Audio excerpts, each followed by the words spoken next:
Hello everyone, आप सभी का स्वागत करता हूं, खैर मकदम करता हूं अपने यूट्यूब चैनल हिंदुस्तानी एजुकेशन में। आज हम बात करने जा रहे हैं non Hindi 50 mark BA part 1 के जितने भी छात्र हैं उनके लिए यह वीडियो ख़ास है। आप चाहे बीएससी से हो या फिर कॉमर्स वाले या फिर आर्ट्स वाले, तीनों के लिए यह वीडियो बेहद ख़ास है। एग्ज़ाम से पहले यह वीडियो देख कर जाएँ। आइए हम बात करते हैं, क्योंकि मैं 25 क्वेश्चन तक करवा दिया हूँ इससे पहले, तो मैं 26 क्वेश्चन से स्टार्ट करूँगा। तो आइए स्टार्ट करते हैं। अगर आप हमारे चैनल पे नए हैं तो चैनल को सब्सक्राइब कर लीजिए। लेटेस्ट अपडेट के लिए बेल आइकन दबाना ना भूलिएगा।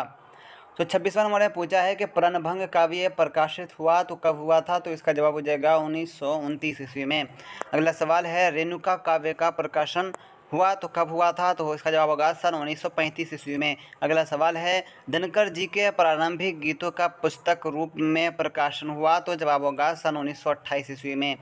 अगला सवाल है दिनकर जी का कुरुक्षेत्र प्रबंध काव्य का प्रकाशन हुआ तो कब हुआ था, तो इसका जवाब हो जाएगा आपको सन 1946 ईस्वी।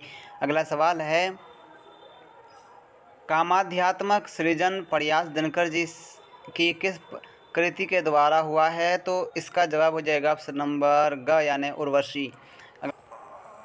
अगला सवाल है दिनकर जी रचित रश्मिरथी है तो ये क्या है, तो जवाब होगा आपको खंड काव्य। अगला सवाल है रश्मिरथी काव्य का नायक है, तो जवाब हो जाएगा कर्ण।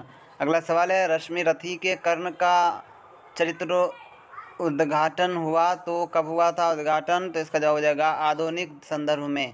अगला सवाल है रश्मिरथी काव्य के नामकरण का आधार है, तो इसका जवाब हो जाएगा कर्ण का तेजपूर्ण चरित्र।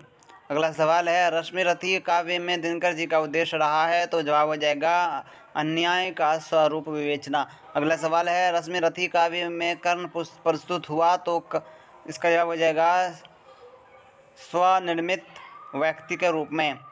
अगला सवाल है रश्मिरथी काव्य में कितने सर्गों की योजना हुई है, तो जवाब हो जाएगा ऑप्शन नंबर ग यानी 7। अगला सवाल है रश्मिरथी काव्य की कथा का आरंभ कहाँ से हुआ है, तो जवाब हो जाएगा युद्ध कौशल हेतु रंगभूमि में कौरव पांडव की उपस्थिति से। ख इस करेक्ट हो जाएगा। अगला सवाल है रश्मिरथी काव्य में श्री कृष्ण का चरित्र उद्घाटित हुआ है, तो जवाब हो जाएगा अलौकिक रूप में। अगला सवाल है कर्ण और परशुराम का संवाद रश्मिरथी काव्य के किस सर्ग में हुआ है, तो जवाब होगा द्वितीय। अगला सवाल है रश्मिरथी काव्य के पंचम सर्ग में किन दो के मध्य संवाद हुआ है, तो जवाब होगा कर्ण और कुंती। अगला सवाल पूछा है कि रश्मिरथी काव्य की कथा का अंत किनके मध्य हुए संवाद से हुआ है, तो इसका जवाब हो जाएगा युधिष्ठिर और कृष्ण के संवाद से। अगला सवाल है रश्मिरथी क्या है, तो जवाब हो जाएगा काव्य। अगला सवाल है रामधारी सिंह दिनकर किस काव्य धारा के अंतर्गत मान्य है, तो जवाब हो जाएगा छायावाद और प्रगतिवाद के बीच के। अगला सवाल है रामधारी सिंह दिनकर ने बीए ऑनर्स कब किया, तो जवाब हो जाएगा 1932 ईस्वी में।